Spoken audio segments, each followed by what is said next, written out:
दोस्तों उत्तर प्रदेश में 41,424 पदों पर होमगार्ड भर्ती का नोटिफिकेशन बोर्ड ने आउट कर दिया है। भाई कैंडिडेट्स बहुत ही बड़ी संख्या में इस भर्ती पर अप्लाई करने वाले हैं। एप्लीकेशन दोस्तों 18 तारीख से शुरू हो चुका है, 17 दिसंबर तक एप्लीकेशन होना है इसमें। अब दोस्तों मेरे पास बहुत सारे कमेंट मिल रहे हैं, चूंकि आपका भाई लगातार जो है होमगार्ड विभाग की न्यूज पहुंचाता रहता है। पिछले कई सालों से मैं होमगार्ड विभाग की न्यूज आपको पहुंचाता हूं, तो जाहिर सी बात है कि मुझे बताना होगा आपको होमगार्ड भर्ती के बारे में पूरा डिटेल। सबसे पहले होमगार्ड में भर्ती होने से आपको क्या क्या नुकसान होने वाले हैं और उसके बाद होमगार्ड में भर्ती होने से आपको क्या क्या फायदे होने वाले हैं। नुकसान ये मत समझिएगा कि कोई बड़ा नुकसान होने वाला है, लेकिन फायदे क्या हो रहे हैं और नुकसान क्या हो रहे हैं कि भाई आपको क्या क्या नहीं मिलने वाला है, वो आपको इस वीडियो में पूरा डिटेल से बताऊंगा। बहुत सारे लोग मुझसे पूछ रहे थे सर ड्यूटी कितने घंटे रहेगी, सर सैलरी कितनी मिल रहेगी, उसके बारे में भी आपको पूरा डिटेल से बताऊंगा।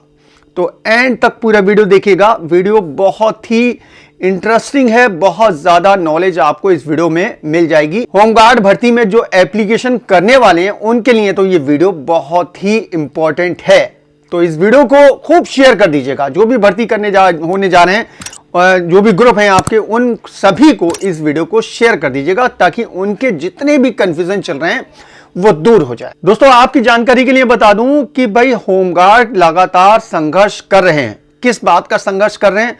वो पुलिस कांस्टेबल के समान सुविधाएं पाने के लिए लगातार संघर्ष कर रहे हैं, वही वाला वेतन पाने के लिए लगातार संघर्ष कर रहे हैं। ठीक है, सुप्रीम कोर्ट तक गए होमगार्ड जवान और सुप्रीम कोर्ट ने कहा कि भाई इनको पुलिस कार्मिक के न्यूनतम वेतन के बराबर जो है मानदेय दिया जाए। लेकिन यूपी सरकार ने क्या किया, पुलिस कांस्टेबल वाला मानदेय ना देकर पुलिस फॉलोवर वाला गया। ठीक है, फॉलोवर जो होता है वो पुलिस विभाग का सबसे लोअर कर्मचारी होता है। ठीक है, लेकिन हमारे जो होमगार्ड जवान हैं वो ड्यूटी करते हैं दोस्तों पुलिस कांस्टेबल की तरह। जितनी भी ड्यूटियां हैं जो कांस्टेबल करता है, लगभग सभी ड्यूटी वैसी ही हमारे होमगार्ड जवान भी करते हैं। तो हमारे होमगार्ड जवानों को पुलिस कांस्टेबल वाला मानदेय मिलना चाहिए था, लेकिन ऐसा दोस्तों नहीं हुआ। इसी को लेकर दोस्तों हाई कोर्ट में कंटेम्प्ट पिटीशन डला हुआ है। ठीक, तो आपको यह तो क्लियर हो गया होगा कि भाई पुलिस कांस्टेबल वाला अभी जो है वो मानदेय नहीं मिल रहा है होमगार्ड जवानों को। ठीक है, और इसके अलावा दोस्तों यहां पर आप भर्ती अगर हो जाते हैं तो आपको दोस्तों 8 घंटे ड्यूटी करनी होगी। जनरली जो है वो होमगार्ड की जो ड्यूटी है वो 8 घंटे आपसे ड्यूटी ली जाएगी, उसके बाद आपको पूछा नहीं जाएगा। जैसे कांस्टेबल को कभी भी पूछ लिया जाता है, ऐसा नहीं है। होमगार्ड के लिए 8 घंटे डिसाइड किए गए हैं। 8 घंटे के बाद जो है होमगार्ड अपना कोई दूसरा काम कर सकता है। इसके अलावा दोस्तों यहां पर दूसरी बात ये निकल कर आती है कि भाई जो डायल 112 है वहां पर कितने घंटे ड्यूटी है। देखिए ड्यूटी वहां 8 ही घंटे है, 3 शिफ्ट होना चाहिए, 8 8 8 8 3 24। ठीक है, 24 घंटे में 3 शिफ्ट होना चाहिए, लेकिन ऐसा नहीं हो पा रहा है स्टाफ की कमी की वजह से। और डायल 112 पर जब ड्यूटी चेंज होती है संडे के, ठीक है, नाइट और डे की जब ड्यूटी चेंज होती है तो हमारे जवानों को 24 घंटे जो है ड्यूटी करनी पड़ती है। तो उस कंडीशन में जो है हमारे जवानों को ज्यादा ड्यूटी करना पड़ती है। ठीक है, लेकिन दूसरी ओर जो है होमगार्ड जवानों को डायल 112 पर एक्स्ट्रा चार्ज भी दिया जाता है। कितना दिया जाता है वो मैं आपको आगे वीडियो में पूरा डिटेल से बताऊंगा। ठीक है दोस्तों, कोई भी एम्प्लॉइज है, ठीक, अगर वो किसी कंपनी में काम कर रहा है या किसी विभाग में काम कर रहा है तो उसको सामाजिक सुरक्षा के दायरे में लाना होता है। लेकिन होमगार्ड विभाग में दोस्तों ऐसा नहीं है। आदेश जारी कर दिया गया, 6 दिसंबर 2024 को घोषणा भी कर दी गई कि होमगार्ड को पीएफ के दायरे में लाया जाएगा। लेकिन दोस्तों ऐसा आज तक तो नहीं हो पाया, जब तक मैं वीडियो बनाऊं, जब तक पीएफ और पेंशन का फायदा हमारे जवानों को नहीं दिया जा रहा है। तो जो लोग नए भर्ती होने जा रहे हैं वो दिमाग में बैठा लें, अभी आपका कोई भी पीएफ नहीं कट रहा है। इस वक्त की बात कर रहा हूं जब मैं वीडियो बना रहा हूं। ठीक है, 21 नवंबर 2025 आज हो गई है, अभी तक जो है पीएफ अकाउंट होमगार्ड्स का नहीं खोला गया है। ठीक है, ये दिमाग में बैठा लीजिए। तो जब आप रिटायरमेंट होंगे तब आपको इस वक्त के अनुसार जो अभी वक्त चल रहा है कोई भी पेंशन का फायदा नहीं मिलने वाला, कोई एक मुश्त राशि नहीं मिलती। रिटायरमेंट जब होता है तो साथी लोग जो होते हैं वो कुछ चंदा करने के बाद कुछ जवानों को कभी साइकिल, कभी टॉर्च, कभी कंबल, ये चीजें दे देते हैं। ठीक है, लेकिन सरकार की तरफ से, विभाग की तरफ से हमारे रिटायर्ड होने वाले जवान को कुछ भी नहीं मिलता है, ये दिमाग में बिठा लीजिए। ठीक है, बहुत सारी चीजें, एक और बड़ा इशू है, वह है दोस्तों छुट्टी का। ठीक, किसी भी सरकारी हो या प्राइवेट संस्था हो, उसमें आप ड्यूटी करते हैं तो आपको महीने की कोई ड्यूटी करने के बाद जो है वो छुट्टियां डिसाइड रहती हैं, 1 दिन 2 दिन, ठीक है, वो रहती हैं। लेकिन होमगार्ड जवानों के लिए कोई छुट्टी नहीं है। क्यों नहीं है, उसकी वजह क्या है? देखिए, मैं वजह बता देता हूं। होमगार्ड जवानों को मानदेय मिलता है। मानदेय और वेतन, इसमें दोनों में जमीन आसमान का फर्क है। वेतन कांस्टेबल को मिलता है, होमगार्ड जवान को मिलता है मानदेय। ठीक, मानदेय का मतलब है कि जब आप काम करेंगे तभी आपको पैसा मिलेगा, अन्यथा आपको पैसा नहीं दिया जाएगा।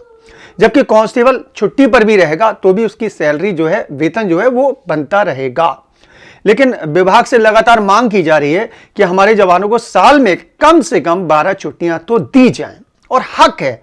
कोई प्राइवेट कंपनी में भी कोई भी जॉब करता है तो उसको साल में कम से कम 12 छुट्टियां तो मिल ही जाती हैं। ये दिमाग में बिठा लीजिए। अब दोस्तों बात करते हैं कि भाई आखिर में होमगार्ड जवानों को क्या क्या मिल रहा है जिससे हमें भर्ती होना चाहिए। ठीक है, सबसे पहली बात दोस्तों, माहौल आप देख रहे हैं कि भाई अगर आप होमगार्ड डिपार्टमेंट में चले जाते हैं तो सबसे बड़ा फायदा, आपको 2 साल या 3 साल नौकरी करने के बाद आपके पास एक स्पेशल कोटा आ जाता है। ठीक है, कोटे की मतलब जैसे कि आप आगे चल के 2-3 साल बाद पुलिस में सिपाही भर्ती के लिए एप्लीकेशन करते हैं तो आपको वहां पर प्रीफ्रेंस दिया जाएगा, आपको एक्स्ट्रा नंबर दिए जाएंगे। होमगार्ड विभाग में जो भी हमारे जवान होते हैं उनको एक्स्ट्रा वेटेज दिया जाता है। ठीक है, ये सबसे बड़ा फायदा है। तो अगर आप पुलिस में भर्ती नहीं हो पाए, किसी वजह से कोई कमी रह गई, तो होमगार्ड भर्ती में एप्लीकेशन जरूर करें और होमगार्ड जवान बने। ठीक, अब दोस्तों मानदेय की बात मैंने आपको क्लियर कर दी कि भाई इनको मानदेय मिलता है, तो कंफ्यूजन चलता है कि भाई आखिर में इस वक्त जो है हमारे होमगार्ड जवानों को कितना पैसा मिल रहा है। वो समझाने के लिए मैं स्क्रीन पर एक आदेश यहां पर फ्लैश करता हूं ताकि आपको बहुत अच्छे से समझा सकूं कि आखिर में कितना मानदेय हमारे जवानों को भर्ती होने के बाद मिलेगा।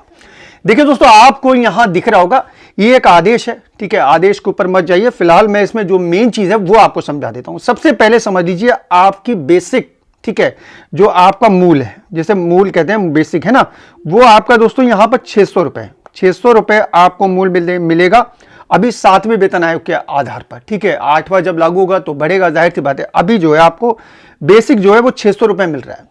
और जो उत्तर प्रदेश राज्य कर्मचारियों को डीए दिया जाता है, ठीक है, और राज्य कर्मचारियों को वही मिलता है जो केंद्र के कर्मचारियों को मिलता है। ठीक है, तो आपको इस वक्त जो डीए दिया जा रहा है वो दोस्तों 58% दिया जा रहा है। अभी बढ़ोतरी हुई है। ठीक है, तो उस 58% का जो भी पैसा निकल कर आएगा वो यहां पर 348 रुपए मिल रहा है। ठीक है, ये निकल रहा है 58% के हिसाब से 348। तो आपका जो बेस निकलेगा वो मिलेगा 948 रुपए एक दिन का। ठीक है, 948 रुपए आपको एक दिन का जो है मानदेय के रूप में ड्यूटी करने पे मिलेगा। ड्यूटी के टाइप अलग अलग हैं, मैं आपको दिखा देता हूं। देखिए दोस्तों, यहां पर आपको दिख रहा होगा ड्यूटी के टाइप इन्होंने 4 टाइप दे रखे हैं, जिसमें पहला टाइप दोस्तों है शांति व्यवस्था ड्यूटी। जो मैंने आपको बताया जनरल ड्यूटी होती है, शांति व्यवस्था, उसमें 600 रुपए मूल हो गया, 348 जो है आपका डीए हो गया, और 948 रुपए आपको कुल मिलेंगे प्रतिदिन के हिसाब से। अन्य प्रतिष्ठान ड्यूटी, दूसरे प्रतिष्ठान में ड्यूटी करते हैं तो आपको 10 रुपए एक्स्ट्रा मिलते हैं, 10 रुपए एक्स्ट्रा दिए जाते हैं, यानी कि 958 रुपए। डायल 112 पे दोस्तों यहां पर आपकी जानकारी के लिए बता दूं, 150 रुपए एक्स्ट्रा दिए जाते हैं। डायल 112 पे यहां पर देख रहे होंगे आप, 600 मूल हो गया, 348 आपका डीए हो गया, और 150 आपका दोस्तों एक्स्ट्रा हो गया, यानी कि 1098 रुपए आपको मानदेय के रूप में प्रतिदिन के हिसाब से दिए जाएंगे। बाहर जनपद में ड्यूटी करने जाते हैं, अपने जनपद से दूसरे जनपद में ड्यूटी करने जाते हैं तो 120 रुपए एक्स्ट्रा दिए जाते हैं। ठीक है, 600 मूल हो गया, 348 डी हो गया, और 120 आपका मूल हो गया, यानी कि 1068 रुपए आपको दूसरे जनपद में ड्यूटी करने पर मिलेंगे। तो सबसे ज्यादा दोस्तों डायल 112 पे मिलते हैं। ठीक है, डायल 112 पे आपको इस वक्त 1098 रुपए, ये मान लीजिए 1100 रुपए के आसपास जो है आपको मानदेय के रूप में मिल रहे हैं। ठीक है, तो डायल 112 में कैसे सिलेक्शन होता है वो तो बात की बात है। फिलहाल मांग आती है डायल 112 से और उसमें होमगार्ड जवानों को लगाया जाता है। ठीक, उसके लिए आपके पास डीएल का होना जरूरी है, इसीलिए आपने देखा होगा भर्ती में जो है वो डीएल वालों को प्रेफरेंस दिया जाता है, 1 नंबर एक्स्ट्रा दिया जा रहा है अगर आपके पास वैध ड्राइविंग लाइसेंस है। ठीक है, लाइट मोटर व्हीकल्स चलाने का, तो आपको फ़ायदा मिलेगा, आपका सिलेक्शन डायल 112 में आसानी से हो पाएगा। लेकिन आपकी जानकारी नहीं बता दूं, कांस्टेबल है ना, पुलिस कांस्टेबल, वो डायल 112 पे जाना ही नहीं चाहते, और जो चले भी जाते हैं वो बहुत जल्दी वापस आना चाहते हैं, क्योंकि ड्यूटी बहुत ज़्यादा है। ठीक है, उस हिसाब से देखा जाए तो 150 रुपये जो हैं वो बहुत कम है। ठीक, बहुत कुछ मैंने आपको समझा दिया, इसके बाद भी बहुत कुछ रह गया होगा, तो जो भी रह गया वो नीचे कमेंट कीजिए। आपका भाई हर कंफ्यूजन को दूर करने को तैयार है। पिछले कई साल से मैं होमगार्ड डिपार्टमेंट की न्यूज़ बना रहा हूं, तो जानकारी थोड़ी बहुत हो गई है। तो जो भी आपके दिमाग में कंफ्यूजन चले नीचे कमेंट कीजिएगा। ठीक, और इंस्टाग्राम पर आकर मुझे फॉलो कीजिए, वहां पर भी डायरेक्ट मैसेज करके आप मुझसे पूछ सकते हैं। वीडियो को खूब लाइक और खूब शेयर कीजिएगा, और नीचे कमेंट भी कर दीजिएगा यूपी होमगार्ड भर्ती 2025-26, जिससे कि दोस्तों आगे इस तरह की अपडेट देने में मदद मिलेगी।